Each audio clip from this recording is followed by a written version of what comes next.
श्रावण शुक्ल एकादशी व्रत कथा अर्थात पुत्रदा एकादशी। युधिष्ठिर कहने लगे, हे मधुसूदन, श्रावण शुक्ल एकादशी का नाम क्या है और इस व्रत को करने की विधि और महात्म्य कृपा करके कहिए। श्री कृष्ण कहने लगे, हे राजन, इस एकादशी का नाम पुत्रदा है। आप शांतिपूर्वक इसकी कथा सुनिए। द्वापर युग के आरंभ में महिष्मति नाम की एक नगरी थी, जिसमें महीजीत नाम का एक राजा राज्य करता था।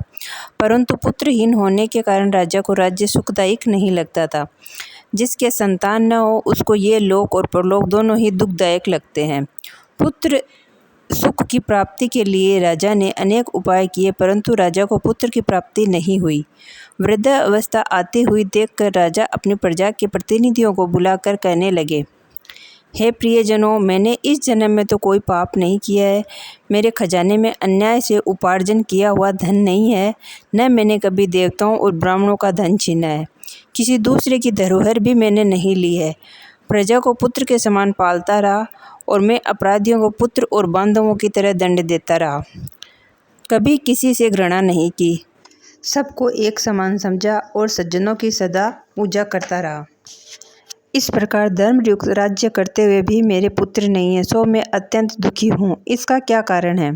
राजा महिष्मति की इस बात को विचारने के लिए मंत्रीगण तथा प्रजा के प्रतिनिधि वन को गए और बड़े बड़े ऋषि और मुनियों के दर्शन करते हुए राजा के हित की उत्तम कामना की पूर्ति के लिए किसी श्रेष्ठ तपस्वी मुनि को देखते फिरते रहे।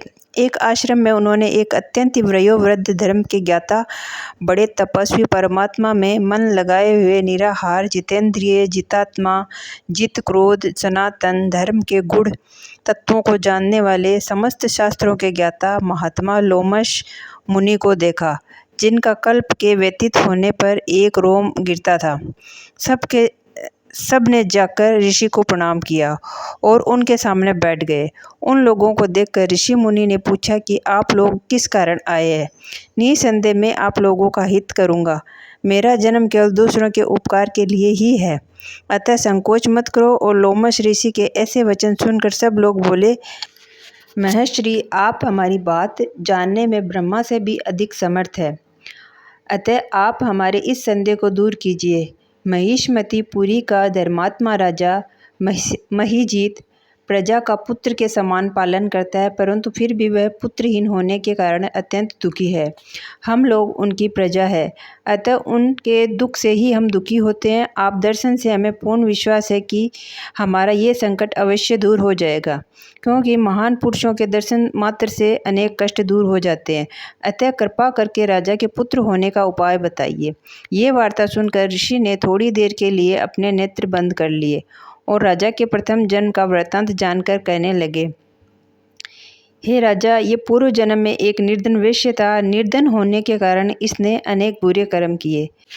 यह एक गांव से दूसरे गांव व्यापार करने के लिए जाया करता था। एक समय ज्येष्ठ मास के शुक्ल पक्ष की द्वादशी के दिन मध्याह्न काल का समय था।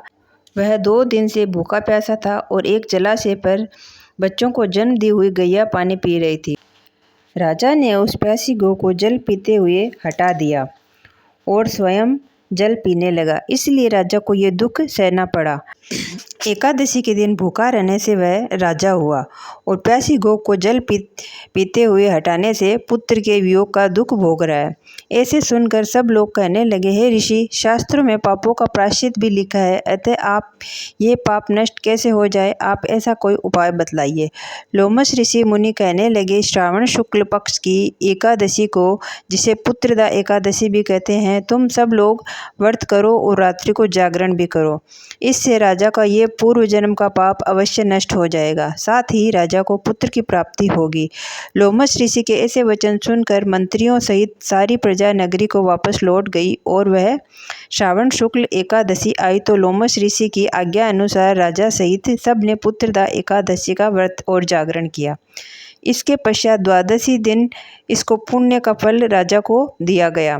उस पुण्य के प्रभाव से रानी ने गर्भ धारण किया और प्रसव काल समाप्त होने पर उसके एक बड़ा ही तेजस्वी पुत्र उत्पन्न हुआ। इसलिए हे राजन, इस श्रावण शुक्ल एकादशी का नाम पुत्रदा एकादशी पड़ा।